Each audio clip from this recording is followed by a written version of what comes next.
na mamemfa wo enko FENASO NKWANTA basic school eho na penyo hwe school no entotoye mame Yaro Akisimi wo chese school no ehia kade na aboa amanwumasua ne ade kire akoso.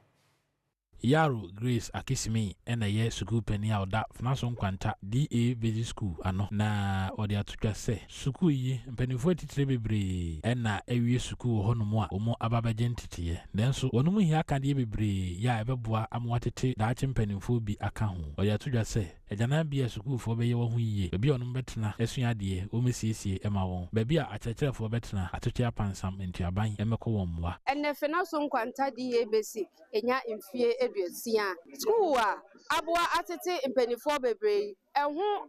enuema ehia edoso bebre mpacho ebinese school yi the toilet enye kra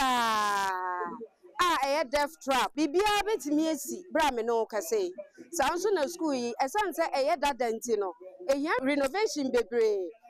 roofing sheet ni nyina esone sanso na cracks so ewo walls no eho eno achi ena assembly bedwani ya wo Adam so Samuel entry enso editudwa se initially no aban ya Adom on my all the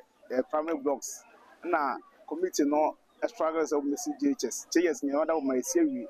by nam say ya fa committee na the money in here into like technical into here innovations if possible na give here new ones since no it's in say benya computer lab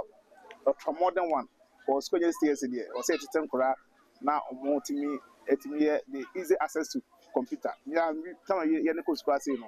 na light ko ni ase me Adom light aba ase nti be here say benya computer lab na aboa ma ngomasua no so akonkan amaye